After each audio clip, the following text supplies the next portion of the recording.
On today's episode, I'm going to be reviewing the first entry into the MCU, Iron Man. To those of you that watch my channel, you might not know this, but I'm a bit of a comic book nerd. I really enjoyed them as a kid, and I really enjoy the MCU as well. I'm actually watching each and every MCU movie in a row as sort of a prelude to when Infinity War comes out, so I'm going to review the films as I go along.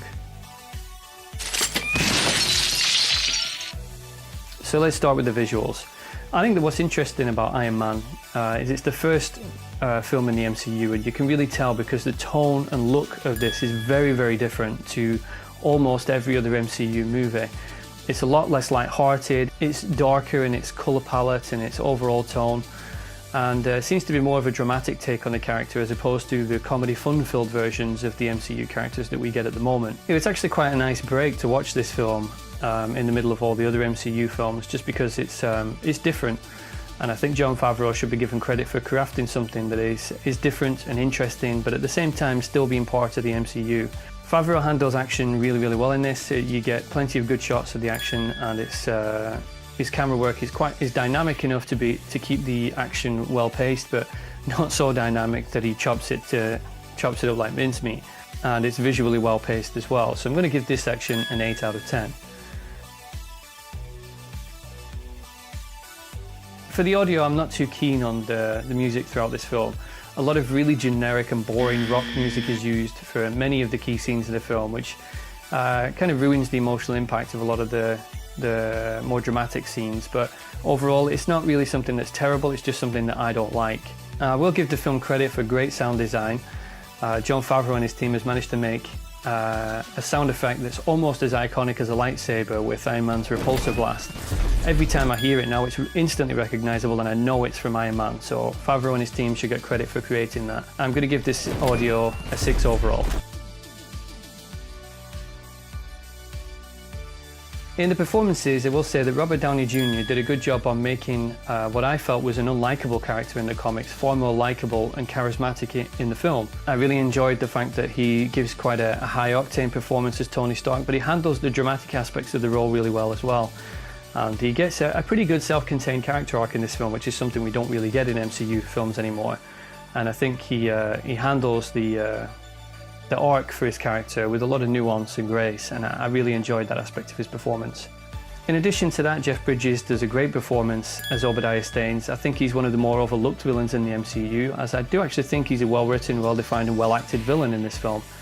And I think more credit should be given to Jeff Bridges for his performance as Obadiah Stane. And it would be kind of nice to have him back, to be honest, because his performance as the cold and calculating Stane is something that I actually really enjoyed, and he's almost like a mirror to what Tony Stark could have become if he'd continued on his selfish road. I don't particularly like Gwyneth Paltrow's performance or character really, but I do think that she has great on-screen chemistry with Robert Downey Jr. So when they're on together, it's an entertaining few minutes, but when she's on her own, I'm not particularly interested, unfortunately. Overall, I'm going to give the performances 7.5 out of 10. The writing is a section which I think is fairly strong for Iron Man. The characters are all well defined. There is a good character arc for Tony Stark, which is sold really well by Robert Downey Jr. It's an arc that's written really well and very nuanced. There's no, it's not particularly rushed. It's paced out really well over the course of the film.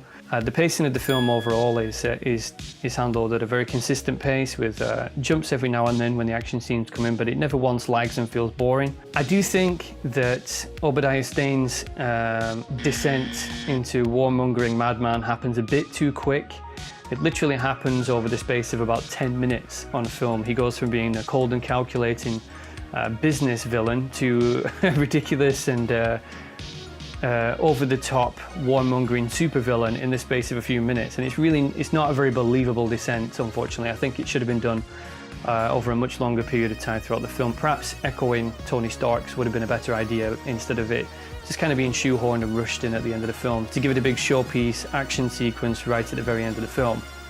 But overall, I enjoyed the writing of the film, and I'm going to give it a 7 as well. Overall, I think Iron Man is a very enjoyable film, and I would recommend it to other people. It's interesting that it is so different in terms of its tone and look than every other MCU film, which in retrospect actually gives it a rewatchable factor, because it is so different that it's actually interesting to revisit every once in a while. So overall, I'm going to score the film 72% and say that it is on my recommended watch list. That's it for this episode. I hope that you enjoyed it. I hope it's been entertaining. I'm pretty sure that I've not informed anybody about a hidden gem, since I'm pretty sure everybody's already seen Iron Man. But at the very least, I've given you a fresh perspective on the film itself. If you're not a subscriber, then I would recommend you hit the subscribe button, because I'll be doing more reviews and more other stuff in the coming weeks. And until the next episode, I bid you all a good evening. Thanks a lot for watching, guys. I'll see you next time.